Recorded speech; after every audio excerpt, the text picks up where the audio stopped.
आप इमेजिन कीजिए कि एक वेटिंग एरिया है जहाँ पर 2 लोग एंटर कर रहे हैं। इन दोनों का स्किल सेट, इन दोनों की नॉलेज और इन दोनों की एबिलिटी सेम है, लेकिन उनमें से एक पर्पसफुली चल रहा है, उसकी बॉडी लैंग्वेज जो है वो बहुत पॉजिटिव है और वो सबके साथ आई कांटेक्ट कर रहा है, और जो दूसरा है उसके कंधे थोड़े से झुके हुए हैं, उसकी चाल में आपको थोड़ा सा डाउट फील हो रहा है और उसके बोलने का जो तरीका है उसमें आपको कहीं पे भी कॉन्फिडेंस नहीं दिख रहा है। 2 लोग जिनकी सेम एबिलिटी है, लेकिन इनके जीवन में जो ये लोग अचीव करेंगे उसमें बहुत बड़ा फर्क होने वाला है। ये फर्क क्या है? इसको हम बोलते हैं सेल्फ एस्टीम।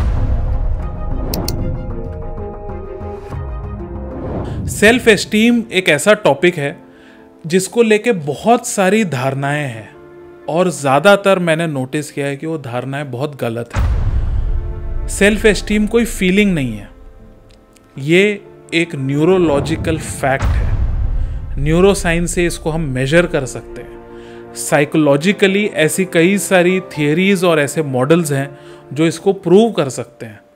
और अगर आपने आज का ये एपिसोड पूरा देखा तो आपको ऐसे प्रोटोकॉल्स मिलेंगे जिससे आप अपनी सेल्फ एस्टीम को बिल्ड कर सकते हैं। सेल्फ एस्टीम का अगर आप सिंपल सा मतलब समझे तो इसका मतलब होता है कि मेरी क्षमताओं का मैं क्या आकलन लगाता हूं। अगर मुझे ऐसा लगता है कि मेरी जो क्षमताएं हैं वो कम है तो इसका मतलब मेरी सेल्फ एस्टीम भी कम होगी, और ये मेरे कम्युनिकेशन में, मेरी बॉडी लैंग्वेज में, इनफैक्ट मेरे काम करने के तरीके में भी दिखाई देगा।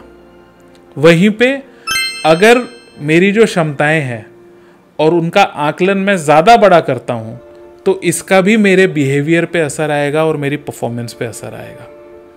सो सेल्फ एस्टीम असल में आपका आकलन है, और वो आकलन जितना एक्यूरेट होगा आपकी लाइफ में आप उतना ज़्यादा हैप्पीनेस, उतनी ज़्यादा सक्सेस और उतनी ही ज़्यादा वेलनेस आप जीवन में अपने एक्सपीरियंस करेंगे। एक बार आप सेल्फ एस्टीम को मेजर करने के लिए एक रोजनबर्ग सेल्फ एस्टीम मॉडल है। ये मॉडल का लिंक मैं शो नो कैप्शन में अटैच कर दूंगा। मैं चाहूँगा कि आप लोग सब इस लिंक को फॉलो करें और वो एक्टिविटी को पूरा करें। 1960 से ये मॉडल चला आ रहा है और आज भी इस मॉडल को गोल्ड स्टैंडर्ड बोलते हैं सेल्फ एस्टीम के लिए। सेल्फ एस्टीम का एक एग्जांपल है, जब मैं कुछ लीडर्स को कोच कर रहा था तो there was this one particular leader, और मैंने नोटिस किया कि उनको जब भी किसी भी तरीके का कोई पॉजिटिव फीडबैक मिलता था या फिर कोई उनकी तारीफ करता था तो उन सब ईमेल्स में she would say it's nothing या फिर thank you. But I noticed कि उनके लिए कोई भी तारीफ को एक्सेप्ट करना बहुत ज़्यादा डिफ़िकल्ट था। एंड जब मैंने उनसे पूछा कि आपके रिस्पॉन्सेज ऐसे क्यों होते हैं, so that time she said कि अगर मैंने किसी तारीफ पे रिस्पॉन्ड अच्छे से कर दिया और कल को अगर मैं फेल हो गई तो this will expose me that I am not that good. This is a very clear sign of someone जिसमें पोटेंशियल बहुत ज़्यादा है लेकिन सेल्फ एस्टीम बहुत ज़्यादा कम है। ऐसे कई सारे केसेस और हम आज के दिन डिस्कस करेंगे। अब समझते हैं सेल्फ एस्टीम का न्यूरोसाइंस क्या है। तो जब हम सेल्फ एस्टीम का न्यूरोसाइंस समझते हैं, हम बेसिकली ब्रेन के 4 अलग अलग ऑर्गन्स की बात करेंगे। सबसे पहला है मीडियल प्रीफ्रंटल कॉर्टेक्स, उसके बाद में है आर्टीरियर सिंगुलेट कॉर्टेक्स, उसके बाद में है वेंट्रल स्ट्राटम और लास्ट में है एमिग्डाला। अब ये अलग अलग टर्म्स है लेकिन इनका हमको फंक्शन समझना है। जो मीडियल प्रीफ्रंटल कॉर्टेक्स है ये बेसिकली जब भी हम खुद के बारे में कोई इंक्वायरी करने की कोशिश करते हैं, सेल्फ रियलाइजेशन की तरफ अगर हम जाने की कोशिश करते हैं, सेल्फ इंक्वायरी करते हैं, इंट्रोस्पेक्शन करते हैं, तो ये लाइट अप होता है। वहीं पे जो एंटीरियर सिंगुलेट कॉर्टेक्स है ये जब भी सोशल रिजेक्शन हम फील करते हैं और उस रिजेक्शन से रिलेटेड जो फिजिकल पेन का परसेप्शन हम फील करते हैं तब ये लाइट अप होता है। वेंट्रल स्ट्राइटम, जब भी कोई हमारी तारीफ करे और उस तारीफ से जो हमको अच्छी फीलिंग आती है, तब ये लाइट अप होता है। और एमिगडाला, जब भी मुझे कोई थ्रेट फील होती है तो ये लाइट अप होता है। अब इसको हम सेल्फ एस्टीम के साथ में कैसे जोड़ते हैं? इसका सबसे बड़ा सिग्नल होता है एमिगडाला का लाइट अप होना। जब किसी ने हमारे बारे में कुछ बोला और अगर एमिगडाला में एक्टिविटी आपको दिख रही है, इसका मतलब यह है कि मैं थ्रेट फील कर रहा हूं। और थ्रेट कौन फील करता है? जो या तो अक्षम है या फिर जो अपनी सक्षमता को अच्छे से पहचानता नहीं है। ये दोनों भी साइंस लो सेल्फ एस्टीम के होते हैं।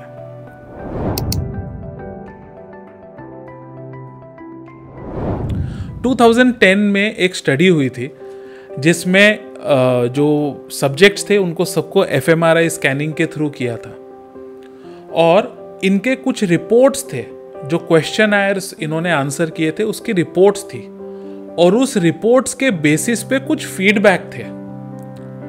इन्होंने नोटिस किया कि जब भी कोई पॉजिटिव फीडबैक हो रहा था तो इनका मीडियल प्रीफ्रंटल कॉर्टेक्स और वेंट्रल स्ट्राइटम लाइट अप हो रहा था। इनको वो चीज़ अच्छी लग रही थी कि कोई मेरी तारीफ कर रहा है। लेकिन जब भी कोई नेगेटिव फीडबैक उनको देखने के लिए मिला, तब उन्होंने नोटिस किया कि इनका आर्टीरियर सिंगुलेट कॉर्टेक्स और एमिगडाला ये दोनों भी फायर हुआ। इसका क्या मतलब है कि जब भी हम हमारी सेल्फ एस्टीम के पीक पे होते हैं, उस समय जो हमारी न्यूरल फायरिंग होती है उसमें एमिगडाला का रोल और एंटीरियर सिंगुलेट कॉर्टेक्स का रोल थोड़ा कम होता है। एक और स्टडी हुई थी जिसमें जो सब्जेक्ट्स थे उन सबका एफएमआरआई स्कैनिंग चालू था, और वो लोग एक कंप्यूटर गेम खेल रहे थे। उस कंप्यूटर गेम में हर एक इनपुट के बाद में उनको या तो अप्रूवल मिलता था या डिसअप्रूवल मिलता था। इन सभी सब्जेक्ट्स का ऑलरेडी जो रोजेनबर्ग मॉडल है उसके थ्रू उनका सेल्फ एस्टीम का टेस्ट पूरा हो चुका था, इनको रिजल्ट नहीं बताए गए थे। इन्होंने क्या नोटिस किया, वो बहुत ज़्यादा पावरफुल टेक अवे था। इन्होंने ये नोटिस किया, ऑलरेडी रोजेनबर्ग स्केल में जिनका एक हेल्दी सेल्फ एस्टीम था, उनका डिसअप्रूवल को भी मैनेज करने का कैपेबिलिटी काफ़ी अच्छी थी। लेकिन ऐसे लोग जिनका ऑलरेडी रोजेनबर्ग मॉडल में सेल्फ एस्टीम थोड़ा लोअर एंड में आया था, इन्होंने नोटिस किया कि इनके हर डिसअप्रूवल पे इनका एसीसी, एंटीरियर सिंगुलेट कॉर्टेक्स और एमिगडाला दोनों फायर अप हो रहे थे। इसका मतलब ये लोग फेलियर्स को बहुत ज़्यादा पर्सनली ले रहे थे, और एक कंप्यूटराइज्ड गेम में भी डिसअप्रूवल का इनके ऊपर बहुत बड़ा असर हो रहा था।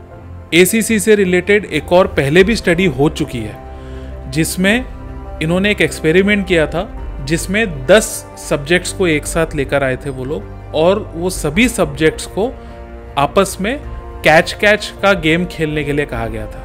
ये सब के पास में एफएमआरआई की कैप पहनी हुई थी। इन्होंने नोटिस किया जब उनमें से किसी भी एक को बार बार इग्नोर किया गया तो उनके एसीसी में बहुत ही स्ट्रॉन्ग एक्टिविटी देखी गई। इसका मतलब वो लोग इग्नोर होने की वजह से इतना ज़्यादा हर्ट फील कर रहे थे कि उनके ब्रेन में ऐसी एक्टिविटीज़ थी जैसी कि कोई बहुत बड़ी अगर फिजिकल इंजरी हो जाए तो जो ब्रेन में एक्टिविटी होती है वो एक्टिविटीज़ उनके ब्रेन में हो रही थी।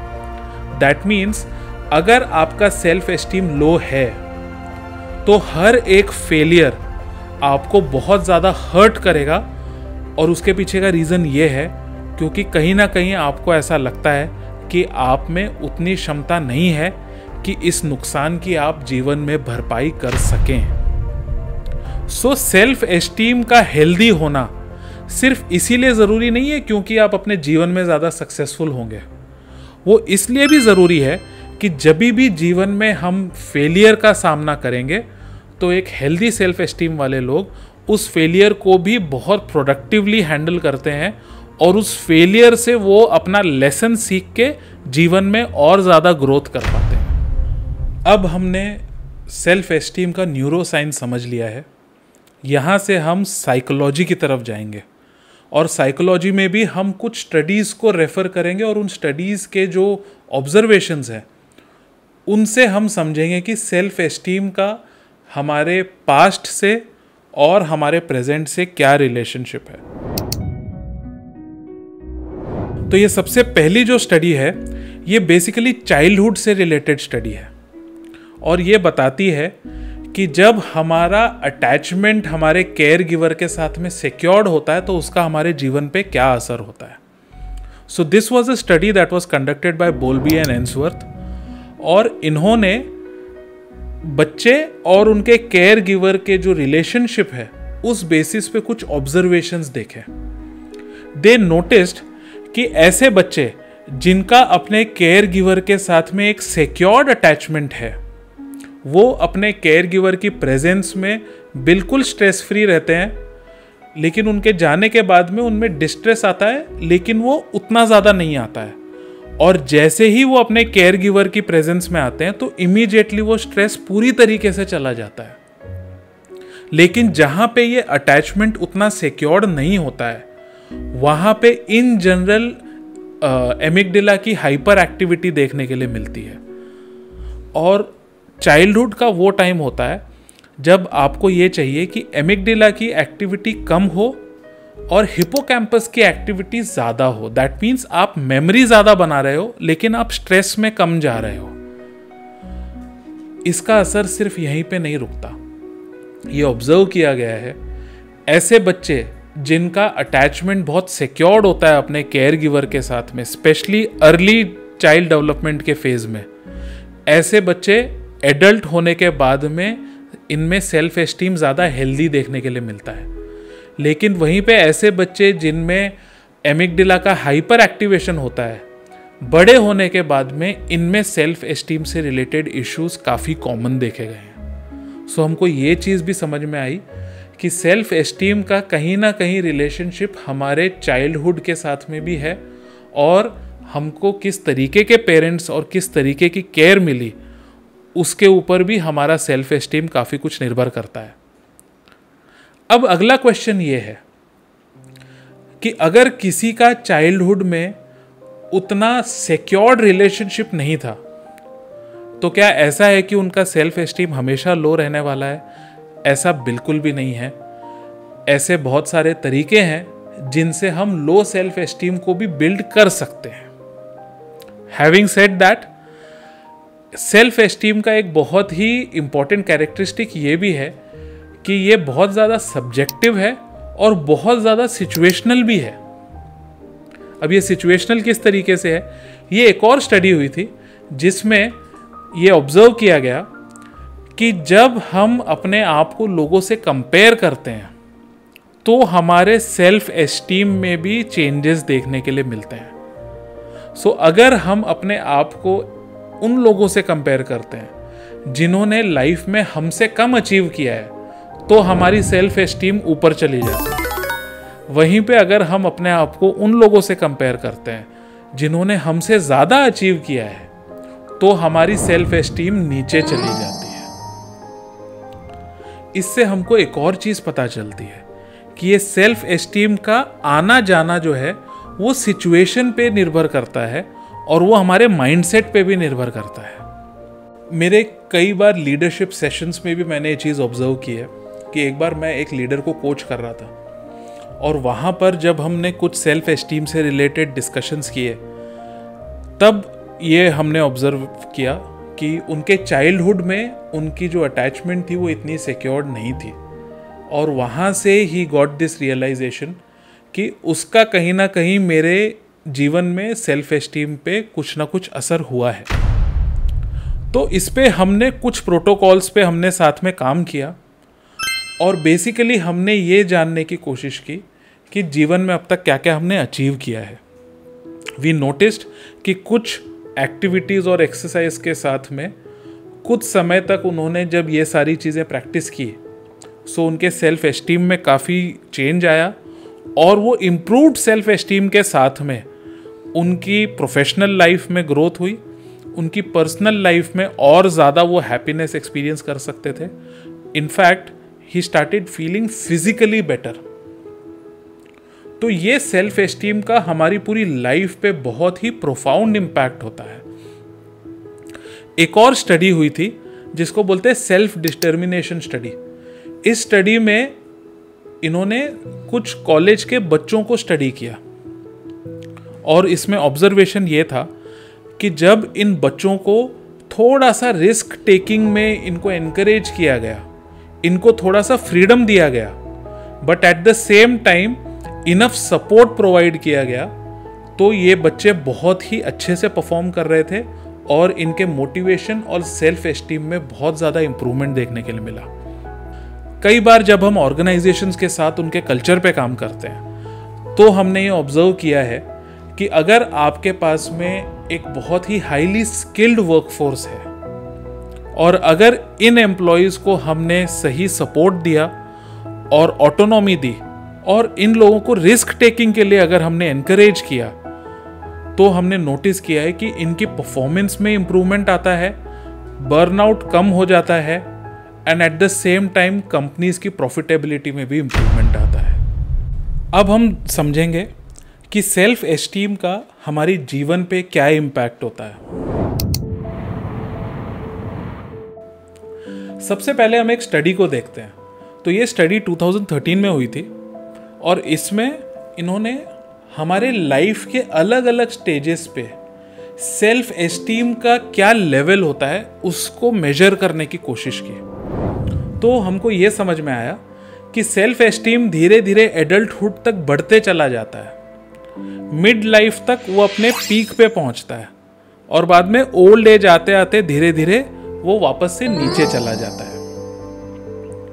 अगर आप सेल्फ एस्टीम का इम्पैक्ट देखो तो सबसे पहला जो सेल्फ एस्टीम का इम्पैक्ट है वो हमारी फिजिकल हेल्थ पे आता है। जिन भी लोगों का एक हेल्दी सेल्फ एस्टीम का लेवल होता है, ये वो लोग होते हैं जो नेचुरली अपनी फिजिकल हेल्थ का बहुत ज्यादा ध्यान रखते हैं। इनमें डिसिप्लिन ज्यादा देखने के लिए मिलता है, ओवर इंडल्जेंस पे इनका हमेशा कंट्रोल रहता है एंड मोस्ट इंपॉर्टेंटली ये नई नई हैबिट्स को बहुत ही अच्छे से सीख लेते हैं because they see the value of those habits in their life.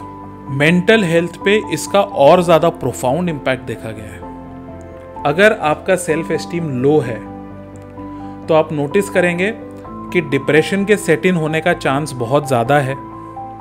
उसके साथ में ओवरऑल लाइफ को लेके जो एटीट्यूड होगा वो थोड़ा पेसिमिस्टिक एटीट्यूड ज़्यादा होगा।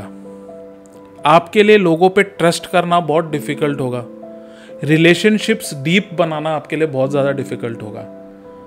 वहीं पे अगर आपका सेल्फ एस्टीम हेल्दी है तो आप नोटिस करेंगे कि आप बहुत डीप रिलेशनशिप्स एक्सपीरियंस करेंगे अपनी लाइफ में और उसके साथ में आप ये भी नोटिस करेंगे कि आप लोगों के ऊपर बेटर ट्रस्ट करेंगे और आप में रेजिलियंस ज़्यादा होगी। यानी कि अगर लाइफ में कोई फेलियर होगा तो उस फेलियर से उभरने की क्षमता आप में बाकियों से ज़्यादा होगी। सेल्फ एस्टीम का एक और जो एस्पेक्ट देखा गया है वो है सब्सटेंस अब्यूज़ को लेके। लो सेल्फ एस्टीम वाले जो लोग हैं इनमें ये बहुत कॉमन होता है कि वो अल्कोहल या दूसरे सब्सटेंस को अब्यूज़ ज़्यादा करें, वेरेज हाई सेल्फ एस्टीम वाले लोग इन चीज़ों का खुद पे क्या इम्पैक्ट है उसको अच्छे से समझते हैं और वो लोग ज़्यादातर अपने आप को इन चीज़ों से दूर रखते हैं या फिर बहुत कंट्रोल्ड तरीके से इन चीज़ों को वो यूज़ करते हैं। ऑन दी अदर हैंड जिनका लो सेल्फ एस्टीम होता है वो खुशी ढूंढने के लिए बहुत ज़्यादा बिंज ईटिंग करेंगे या फिर बिंज OTT वॉचिंग करेंगे, बट जिनका हाई सेल्फ एस्टीम होता है उनके केस में ये सारी चीज़ें हमको देखने में नहीं आती है। सो ये सेल्फ एस्टीम का इम्पैक्ट है हमारी लाइफ पे। अब हम आते हैं कुछ प्रोटोकॉल्स पे। प्रोटोकॉल्स पे आने से पहले मैं आपको एक स्टडी बताऊंगा जो 2003 में हुई थी और ये स्टडी में उन्होंने कुछ स्टूडेंट्स थे, उनका सेल्फ एस्टीम बढ़ाने के लिए उनकी तारीफ की। अब तारीफ करने से सेल्फ एस्टीम में इंप्रूवमेंट तो आया बट वो बहुत ही ज्यादा टेम्पररी था। इससे हमको ये समझ में आता है कि अगर आपको अपना सेल्फ एस्टीम इंप्रूव करना है तो जो सबसे पहली चीज़ आपको करनी है वो है मास्टरी। आप जो भी करते हैं आपका गोल ये होना चाहिए कि मैं इसमें master बनूं। While doing that, it is very important कि मेरे पास बहुत क्लियर मेजरमेंट्स हो कि अगर मैं मास्टर इसमें बनूंगा तो मुझे कैसे पता चलेगा कि मैं इसमें मास्टर हो चुका हूं। A good idea is to do a goal setting. Okay, a very simple example is, अगर आप वेट लिफ्टिंग करते हैं, मेरे लिए अगर मास्टरी का मतलब ये है कि जो मेरा बॉडी वेट है उसका 1.5 टाइम्स वेट मैं उठा सकूं, तो मुझे कैसे पता चलेगा कि मैं मेरे मास्टरी के लेवल तक पहुंचा हूं कि नहीं पहुंचा हूं? Bye checking. कल से अगर आज मैंने ये नोटिस किया कि शायद थोड़ा सा वेट मैं एक्स्ट्रा उठा पा रहा हूं, that means I am moving towards mastery. Okay, and every time I do that, मेरे पास में एक रीजन है टू नो कि पहले से ज्यादा कैपेबिलिटी मेरे अंदर आई है। तो कभी भी ग्रोथ को हमको नंबर्स में या किसी मेजरेबल एस्पेक्ट में डालना बहुत ज्यादा इंपॉर्टेंट है। अगर मुझे ये नहीं पता कि मैं मेरी ग्रोथ को मेजर कैसे करूं, there is a high chance कि शायद आप ग्रो नहीं कर रहे हो। प्लस बिकॉज मेजरिंग एक कॉन्शियस एफर्ट होता है, इसका मतलब है कि मैं मेजर कर रहा हूं और मैं रियलाइज कर रहा हूं कि देयर इज सम इंप्रूवमेंट, तो नेचुरली मेरी सेल्फ एस्टीम को इंप्रूव करता है। सेकेंड, सेल्फ एस्टीम इंप्रूव करने के लिए एक और बहुत क्रिटिकल एस्पेक्ट है, वो है आपकी फिजिकल हेल्थ। सेल्फ एस्टीम अच्छा होने के लिए आपकी फिजिकल हेल्थ अच्छी होनी बहुत ज़्यादा ज़रूरी है। अब फिजिकल हेल्थ अच्छी होने का एक पार्ट होता है कि वो कॉस्मेटिकली कैसे होती है, बट उससे ज़्यादा इंपॉर्टेंट होता है कि आपकी कैपेबिलिटी कैसी है। There is a high chance कि कुछ लोग ऐसे होंगे जो कॉस्मेटिकली बहुत हेल्दी दिखते हैं, बट एक्चुअली उनमें कैपेबिलिटी बहुत कम होती है। हमारा फोकस हमेशा कैपेबिलिटी की तरफ होना चाहिए। कैपेबिलिटी आप कैसे मेजर करते हो? सबसे पहला, आप कितना वेट उठा सकते हो, दैट्स वन थिंग। सेकेंड, आपकी रनिंग स्पीड कैसी है। थर्ड, आप कौन सी अलग अलग स्पोर्ट्स खेल सकते हो। ये सारी चीज़ें बताते हैं कि आपकी बॉडी के मूवमेंट्स पे आपका कितना कंट्रोल है। सेकेंड, आपकी बॉडी कितनी ज़्यादा कैपेबल है, कितनी फ्लेक्सिबल है, कितनी स्ट्रॉन्ग है। सो ये सारी चीज़ें आपके सेल्फ एस्टीम को बहुत अच्छे से इंप्रूव करती है। जो तीसरा प्रोटोकॉल है वो है माइंडफुलनेस एक्सरसाइजेस। ऐसा शायद ही कोई साइकोलॉजिकल या फिजिकल एस्पेक्ट है लाइफ का जिस पे माइंडफुलनेस एक्सरसाइज का कोई पॉजिटिव इम्पैक्ट ना हो। सो माइंडफुलनेस एक्सरसाइजेस जब हम रेगुलर बेसिस पे करते चले जाते हैं तो हम ये नोटिस करते हैं कि मेरी जो सेल्फ एस्टीम है उसका मेरे पास एक बहुत ही एक्यूरेट आइडिया होता है। Now please understand, self esteem का हाई या लो होना इंपॉर्टेंट नहीं है। हमको सबसे ज़्यादा फायदा तब होगा जब हमारी सेल्फ एस्टीम एक्यूरेट होगी, यानी कि मुझे एग्जैक्टली पता है कि मैं क्या कर सकता हूं और मैं क्या नहीं कर सकता। लाइफ में हैप्पीनेस का एक बहुत क्रिटिकल सोर्स होता है ग्रोथ, और ग्रोथ तभी होती है जब आपको बहुत क्लियरली पता होता है कि आप कहां पर हो और आप कहां जाना चाहते हो। सेल्फ एस्टीम बेसिकली आपको लाइफ में ग्रोथ की तरफ ले जाने के लिए बहुत ही क्रिटिकल अवेयरनेस है, और जब आपकी सेल्फ एस्टीम एक्यूरेट होती है तो आप लाइफ में ग्रो करते हो, और जब आप ग्रो करते हो ऑब्वियसली आपके पास ज़्यादा रीजंस होते हैं to be happy in your life. अगर आपको हमारा कंटेंट अच्छा लगता है और अगर आपको लगा कि आज के एपिसोड में आपको कुछ अच्छी चीज़ें सीखने के लिए मिली, so I request you to like and subscribe and share it with your friends. Thank you.